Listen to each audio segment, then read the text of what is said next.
Hello, my name is Casey Jarms. I'm a senior game design student at Columbia College Chicago. I'm graduating in a few months, and I figured, hey, why don't I go through all the games that I've made while I was in college? I'm pretty sure I've worked on 13 projects. Why don't I go through all of them and give commentary and see how I've grown over time?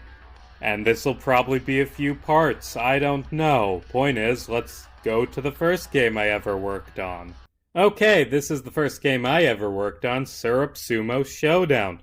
First off, wow, the art in this game was really good, but I'm gonna be honest, this wasn't that great of a game. And I wonder if you can tell what the problem with this development was. Yeah, I don't even think I ended up contributing anything. It was so many cooks in the kitchen. I had an idea for this game that ended up getting cut because so many cooks in the kitchen. And oh, yeah. In fact, yeah. Right, this is multiplayer with a controller, so I can't show it off. Huh. It does look nice, but there's a big problem. The gameplay, it's rock, paper, scissors, but slow. Like, I had a suggestion. Oh, what if we made it so that rock does 3 damage, scissors 2, paper 1. So you want to go for the high power one, but then people would predict it. But the point is that didn't happen. In this game, it looks nice. I'm obligated to show it, but I don't even consider this my work because my work was cut, and there's a reason. A, why you don't make a fighting game during a game jam, and B, why too many cooks in the kitchen is a very bad idea, especially on a very simple game. Let's move on to something I actually worked on. Okay, on to this game. It's called Azimuth. I think. I don't know why the title screen is not working. There should be something here. On the itch.io page, there is a title that is shown. I remember this game having a very nice title screen that is not showing up. And I don't remember why, because this was like 3 years ago that I worked on this game. So this game, it's called Azimuth, another Game Jam game. All of my early stuff was Game Jam games, which is a blessing and a curse. Game Jams, they give you an opportunity to get a lot of experience and get stuff on a portfolio, but also they don't make that great games a lot of the time, and if you don't have a lot of skill, they can't supplement that. It'll give you experience working on a team, and I'm gonna die just as I'm talking here. If you don't already know how to make games, you'll just kind of be there at game jams. Like on this, what I even do? It's been a while. I don't remember. I think I worked on the concept and the design for the actual levels, but it isn't like other later game jams where I can clearly point, yes, this is what I did. This game could not exist without me. So this game is called Azimuth. We worked out like a bit of a backstory for it, but didn't end up in the game because we didn't have time to do a cutscene showing the opening. Spaceship, it gets hit by meteor. Everything broken. You need to fix it so you don't die. Your oxygen's depleting. It's the white bar. And the animation's kind of glitchy with the spaceman. But that's fine. Go into electrical, go between all these things, turning on and off. There's a med kit. I'm gonna run out of oxygen. Ow, ow, ow. Yeah. There's O2 tank, O2 tank. Yep.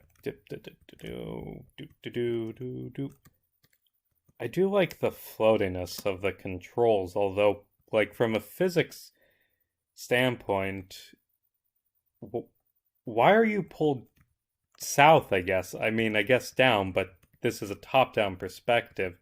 And just give me this micro card. Okay, that's fine, I'm dead. And respawn, and dying doesn't really hurt you, and you die a lot of times in this game, and something I should note, Oh, that sucks. The sound isn't working. It wasn't set to loop because there wasn't time for that, I guess. I don't know. And that's a shame because I was always saying this up. This game, whoever did the sound for this went way harder than they had to. Or maybe they found it online. I genuinely don't remember. But yeah, let's just get bounced around by these electrical things that turn on and off. And is there anything in here? Down here? Yes.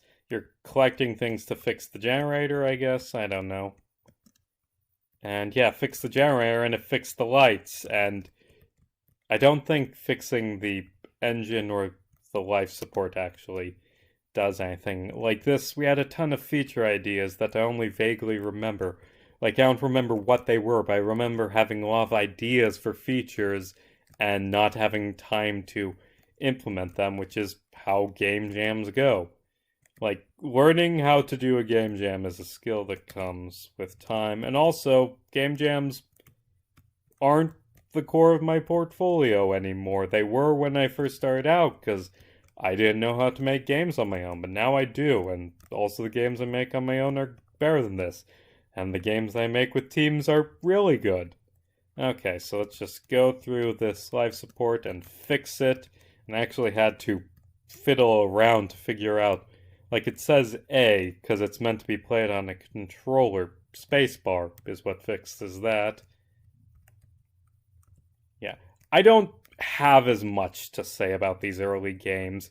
A, because they're short, and B, because I don't have this passion like this. Wow, I did really good on this. Here's what I did. I am proud of this. Like this, you just go around, float around. This engine room sucks because of these bouncy things, these fires that I don't even... Is that damaging? Okay, it's doing a little damage, but it's mostly just being annoying. Although, actually, it is kind of... I wonder how that's programmed, because that's much more advanced than anything else in this.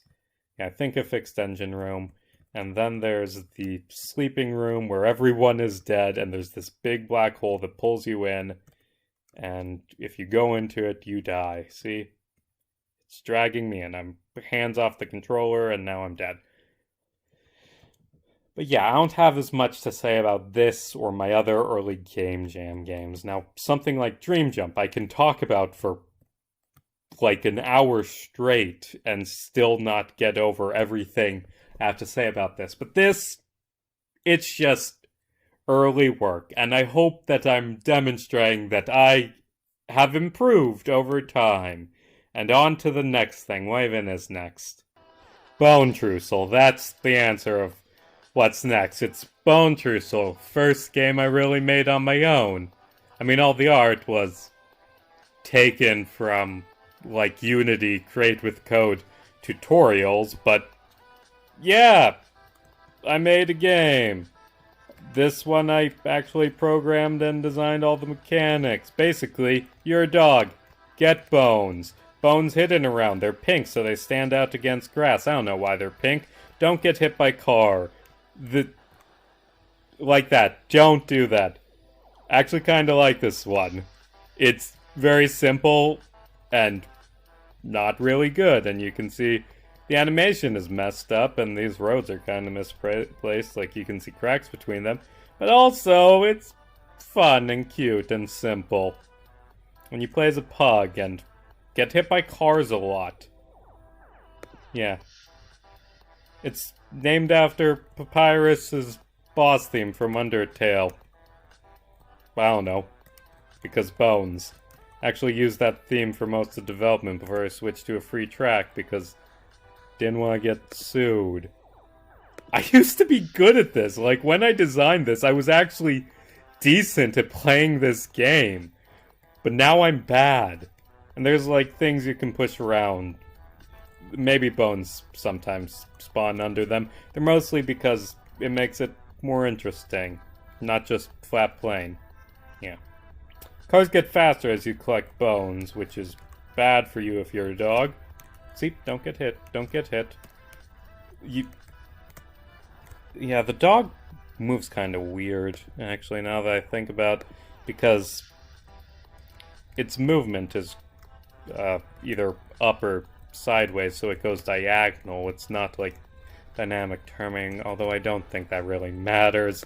And this game has 30 seconds of This game has 30 seconds of content, but I could genuinely play it for like an hour because simple games are fun.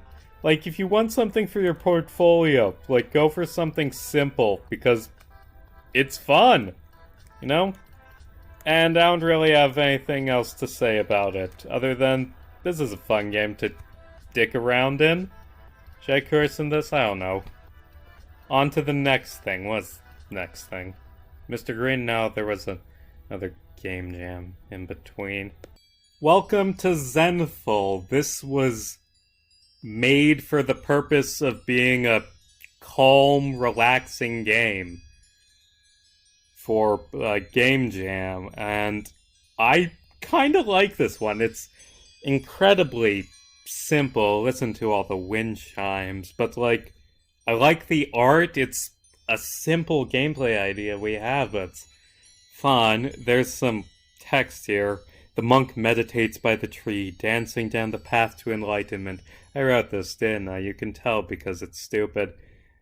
This meditation is a slight one that can be broken by a mere leaf landing on his brow. You are the wind, move with the mouse, yeah.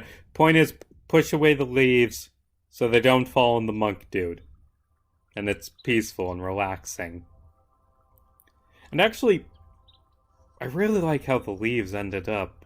I forget who, because, again, this was years ago I worked on this, but one of our team, realized, hey, let's make them 3D objects in this 2D game, so they rotate dynamically. That was real clever. I like that. But yeah, it's just simple little game. You move around this ball of wind, you push away the leaves. What'd I do on this? I came up with concept. I know I did some programming, I distinctly remember programming the wind and moving it and the leaves spawning. Although I didn't do all of that because I wouldn't have thought of the making them rotate like that. I don't know. This is something fell on him and he's mad now. Yeah. This is just a calm, simple game. Leaves fall and you bat them away. Just chill. The sound design was great on this one, I think. Sound always ends up being great on game jams, and then half the time it doesn't get implemented in time. It's a shame. But yeah, this I like. And sometimes the nuts explode into leaves. That's cool. I don't really have anything else to say. So I was gonna start this segment by saying that I do not remember working on this at all, and I only barely do, but then I opened it and the music started, and I remember, oh yeah, that would be funny if this game had that music, which I've had going for 2 minutes now as I was setting up the screen recorder, and it's actually starting to get grating. This was a game jam made in very short amount of time, and oh yeah,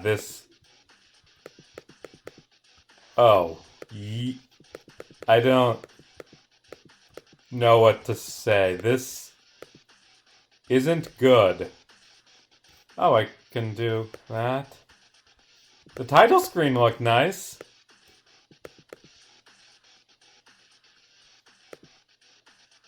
I don't know. I know the people who worked on this. This is too many cooks in the kitchen for this simple of a game. Let's go again. There's no instructions. What?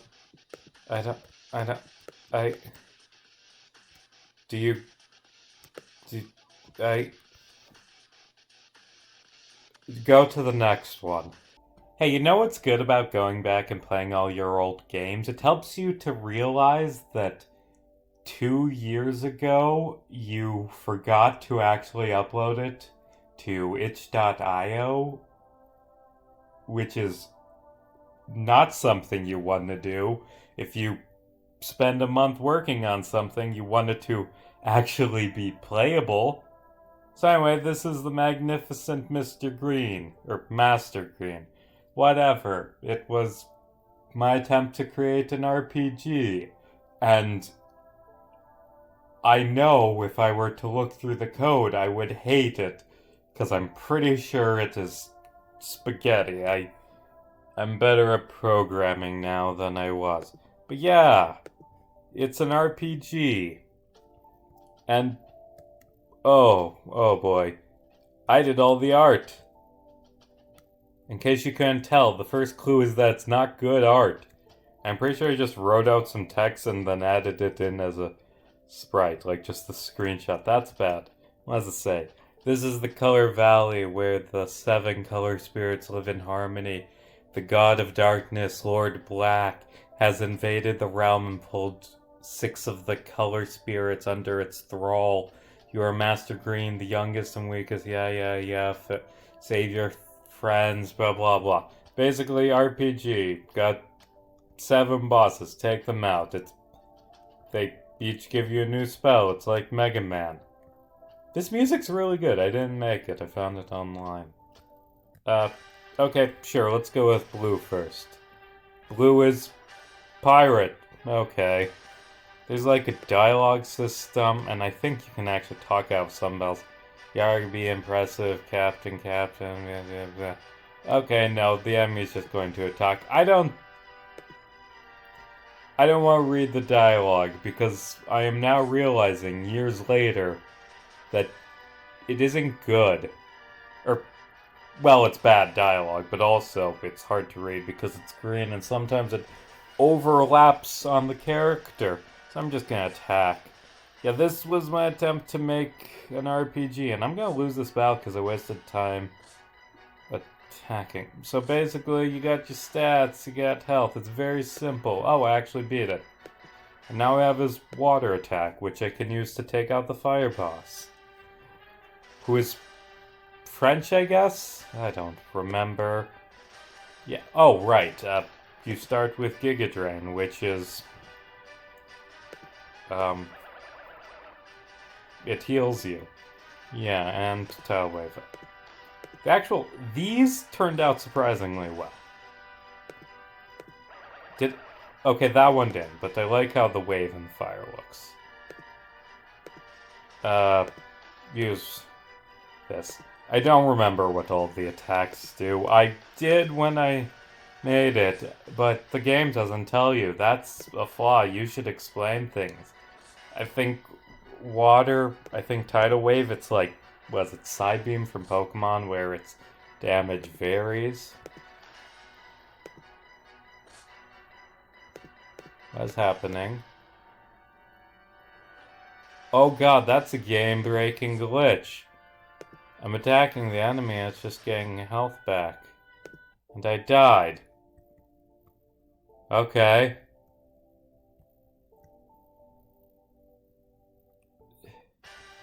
So fire, I'm pretty sure it lowers your defense. And... okay, I don't know why it started healing. Exceed just blunt force is taking it out.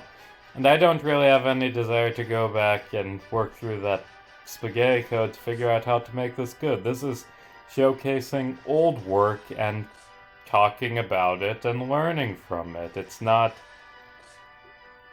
oh, it's healing. Why is it healing? Wait, hold on. If your attack goes low enough, you can deal negative damage and heal.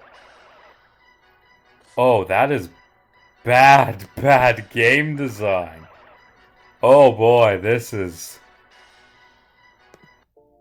not a good game. I don't know how to take that out. Let's go poison. Side note, all of these sprites look absolutely terrifying. The evil purple dude ends up being... like, he's supposed to be the creepy one. And he's the least creepy because there aren't those white dots. And I can barely read what my health is and what the attack is. Right. Does poison damage. Like Toxin, which is toxic from Pokemon. I like this game. It has charm, but it's not a good game. Okay, cool. Being to pain, but now that I can do toxic, I wonder if that'll fix this. And because like damage over time, like will help counteract the fact that I'm doing negative damage if my defense gets low enough. Okay, good. Okay, good. You can try and read the text or download the game and go through the dialogue. It's not good dialogue. I'm better at dialogue now. So fire beats ice. Was ice do? I'm pretty sure it lowers your defense or something. I'm pretty sure yellow does criticals. Or higher crit rate or more damage on a critical. Actually, I'm pretty sure you can talk out orange. Is it friendly? Yeah, friendly. Some of them have alternate ways to lower their stats or stuff. God, that just looks terrified, you know? Whatever. Yeah. Let's see. Oh, right! Earthquake is the broken one! Like, because it does a ton of damage to you and the opponent, but you get extra health every time you take one of these out. So Earthquake, even if you don't have the super effective, you can just easily take them out. Right, Electric is the only one that can crit. I remember that. I'm pretty sure it does less damage unless it's a crit. And this game is too easy to need all these skills, but it was a nice idea. Like, I kind of like this, even though I am well aware it's not a good game. Yeah, let's try and get critical with lightning. Is there anything special that happens when that happens? I don't know. Yeah. Pretty sure you can also talk pink out. But anyway, took out all the bosses, so now I can easily take out this final boss. That has a lot of health, but now I have more because I took out all the other ones. And this is easy. Let's set up Toxin so it just goes lower. Oh, and it used Toxin. Great. Earthquake. Damage. Okay, now I have lowered attack. Lightning Storm. Come on, give me a critical. Maybe it's bugged so you can't actually get criticals. Alright, I can heal. Because I took out pink. I'm pretty sure this boss just randomly selects attacks. It doesn't have AI. Impossible! Yay, I win! So that was that game. Okay, on to this one. Cocos Sample Mania. It's a game jam game that I worked on. Not with Columbia, not with my college. This was one that I went out of my way to go to. It was part of a global game jam thing. And right before we get into it, I hate this title screen, A, because that is misplaced, and B, you can see total. Our artist took this title screen from another game. Like, what? I'm still mad about that 2 years later. But anyway, this was for a game jam game, and I'm gonna be silent for a moment and let you guess what my main contribution was. A message to all employees. Smile to mask the pain.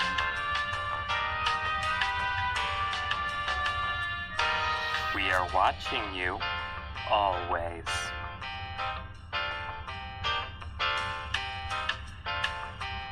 Our macaroni is now 90% asbestos free.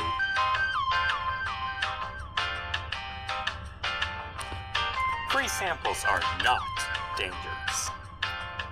Yeah, so let me explain this game.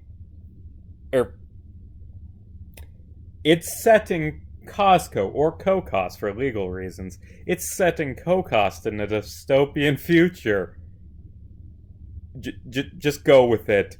And the gun turrets, and the free samples are handed out by gun turrets that shoot peanuts, and your job is to repair them, and you're allergic to peanuts. And one of the main contributions I made for this was writing out a bunch of these PA messages, like, Please stop living in our camping gear section. yeah, please stop living in our camping gear section, which it would be an IKEA thing, but point is, I wrote out all the PA messages and recorded them, and I can tell there are some audio problems with them as I'm just re-listening to them, although the elevator music is such a perfect touch. Originally I was gonna go with like some arcade stuff, and then, oh god, this is just so dumb, it's funny. And I'm gonna keep it muted, even though that's my main contribution, because you won't be able to tell who is playing the game and who is talking, because it's my voice. Ugh. Oh, also, one of the VA lines in this game that I made in January of 2020 is, check aisle 9 for our virus and virus check aisle 9 for our virus and virus accessories, like riffing on Hank Hill, but dystopian, I guess. And that was right before the world ended. Ugh. So, I also wrote out these screens, these cards, which are honestly probably too much text, but it's funny. The year is 20XX. The world is ruled by can't talk today. The world is ruled by large corporate conglomerates. Robots have replaced 95% of all human workers. You play as Brian Dillinson. We just tried to make the biggest loser name possible. Brian Dillinson is what we settled on.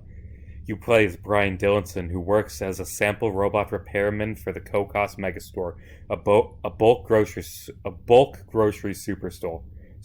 Unfortunately, Brian is allergic to nearly everything: soy, nuts, milk, shellfish, fish without shells, meat, bananas, eggs, strawberries, alcohol, penicillin, honey, wheat, lead, avocados, pollen, bees, latex, chocolate, and carrots. Brian's entire family was killed by fatal allergic reactions to comical foods.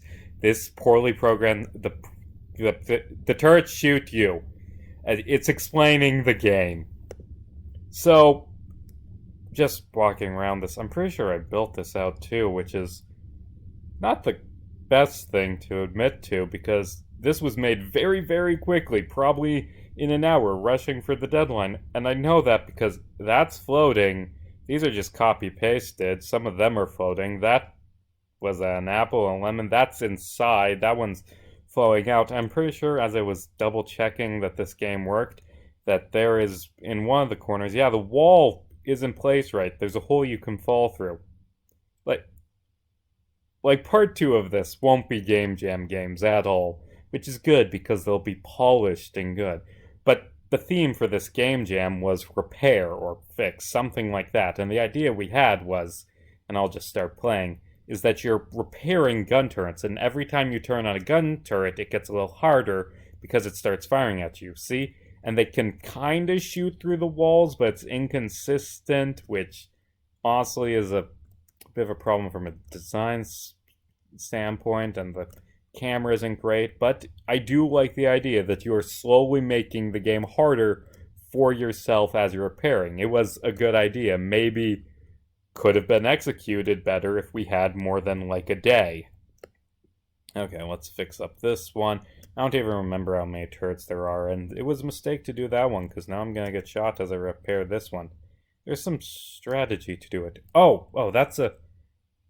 Honestly, I'm pretty sure that's a thing that happened accidentally during development that we kept in because it's good. You bend down while you're repairing, which causes them to fly over you, and I'm probably gonna die. I know there's some EpiPens somewhere, but I don't know where. Yep, just keep running and... Oh, right, the dash button. I'll show that in a minute. First, the death screen. Uh-oh, it seems you have died due to a workplace incident that Cocos is in no way liable for. As stipulated in your contract, half of today's pay has been awarded to your family. In the event that you do not have a family, this money will be donated to the office Christmas Party Fund. In the event that you come back to life as either a clone, robot, duplicate, zombie, Frankenstein, ghost, reincarnation, or some other form of repaired life, feel free to reapply for a position at Cocos Megastore. Let's reset. Okay, and let's think. There's an EpiPen over there. This is the troublesome one because it has an angle on so many other robots. So either I repair it first and it can shoot me the whole time, or I go for it at the end and I get shot as I'm repairing it. Let's just go for these ones. Yeah, they kind of get blocked by the copy-pasted shelves. If I had more time to work on this and cared enough to go back and polish it up, and also still had the code, because I don't think I do anymore. I don't know. I have it somewhere. I just forget what folder because I didn't have an organization. But the point is, I would. One way to make this better would be to just slightly alter these shelves, like move around the boxes and stuff and rearrange. Just make it look not copy and pasted ad infinitum. Okay, I'm getting close. I gotta finish this so that I can show the end screen. Okay, and I died again. Okay, so getting the one in the middle was a mistake. Okay, let's save that for the end. Wait. Oh, right, you can run away while you're repairing them. That's interesting. And what do these even look like? They're gun turrets with a little gumball thing. I like that design. Yeah. Honestly, let's turn the sound. Let's turn the sound back on as I just try and beat Look this. out for free sample gun turrets. Enjoy our wheat muffins.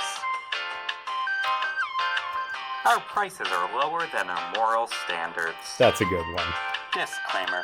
These PA announcements were recorded long in advance. I'm probably long dead by now. I could have done extra tapes. Be I'm sure happy to with stock up on EpiPens. gameplay. A reminder, robots do not feel pain. Welcome to Cocos.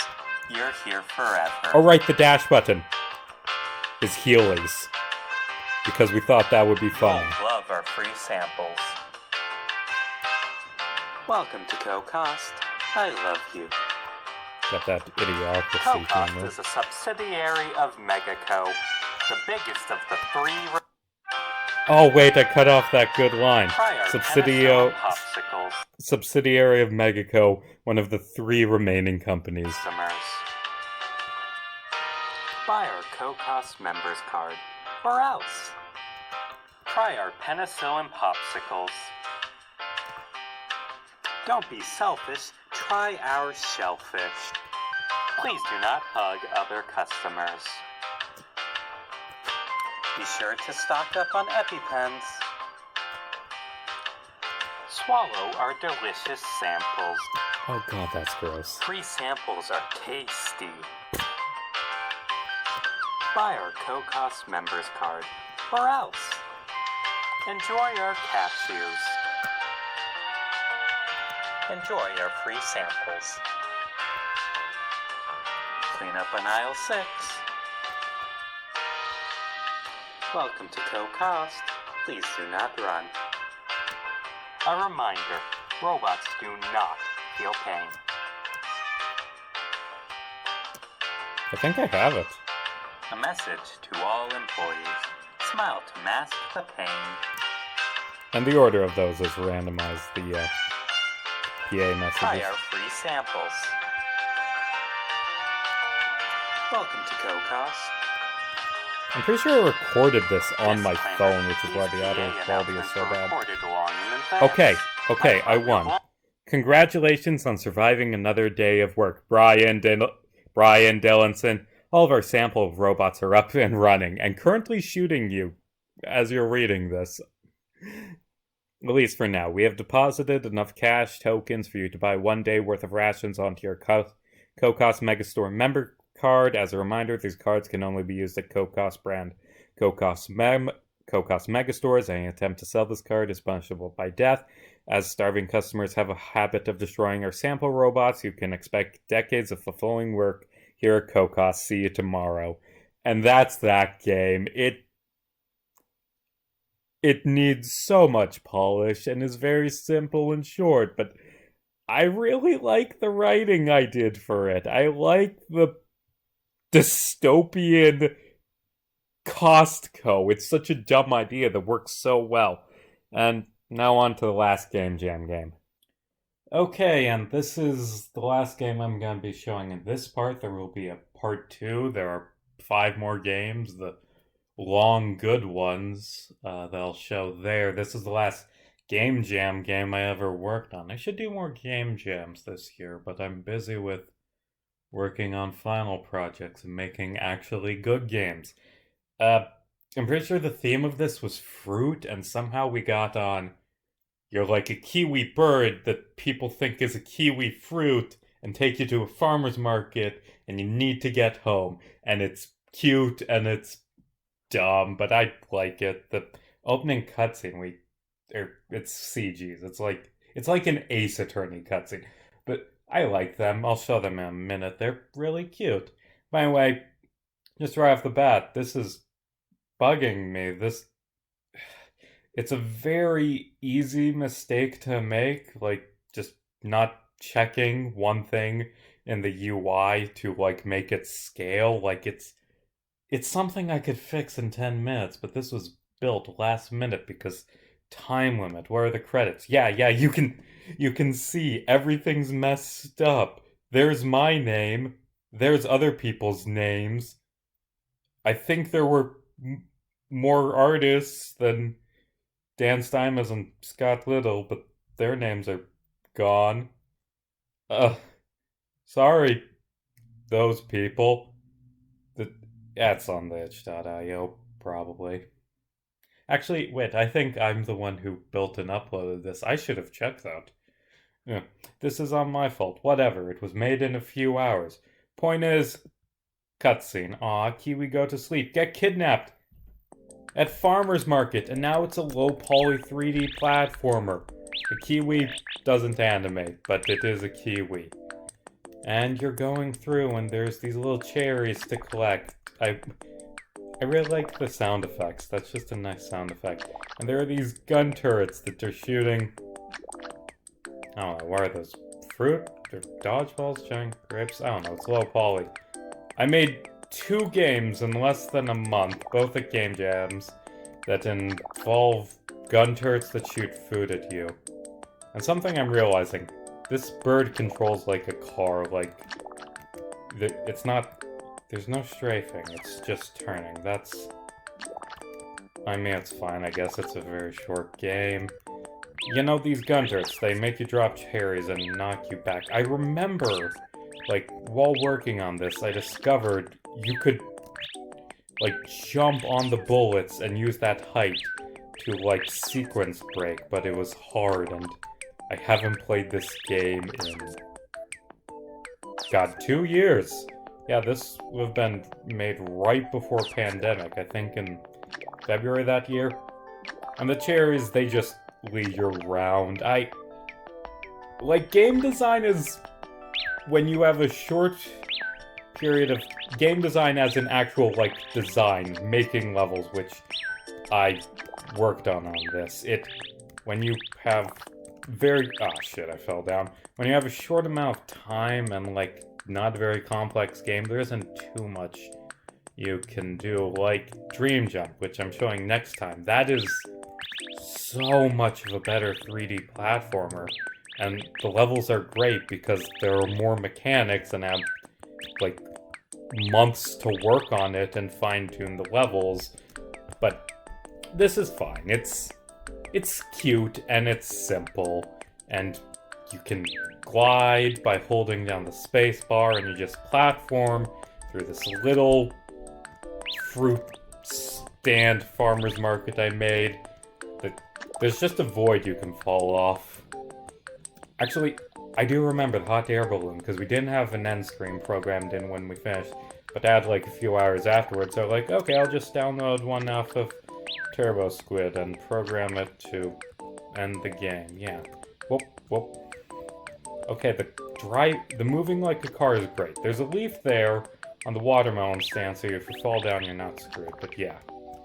So you jump over these, just following the cherries, and you can get to this crate, and you can push it off, and then you can use it to make a platform somewhere else. Is that cherry counter in the top right? I cannot read that. Like, I am disappointed in myself. I could have very easily fixed that. Like, on Speedwave, last game I made, the most recent one, like, oh, like that happened. I'm like, oh right, I should fix that. And then I did, and it did not take long. It just used text mesh pro instead of the default Unity text. Like it's a package that I'm pretty sure it's made by Unity. It's very simple. Like it allows text to scale with screen size because or you can just have screen size locked in your game settings, like the project settings, or actually I think it's player settings. Well, player settings is under project settings. And here you can glide over this, and I'm just mumbling to myself about what I should have done when working on this. And don't get hit by that, don't? Okay, good. Just go to the radishes. Yeah, just a bunch of randomly placed radishes. Okay, I don't think I suggested this idea. It's just pure coincidence that I made basically two very similar games in a few weeks of each other and get to the end, and yeah, that isn't scaling, but Kiwi Goes Home, the end. I like this game. It's cute, it's sweet, and next time we have Astronaut Alone, we have Dream Jump, we have Speed Wave, we have the games I'm proud of, like my big portfolio pieces I show to people when I want them to hire me. Like, one of those got me an internship, and the other two I really, really like. But that's later. That's the next part. Thanks for watching this. This is going to end now.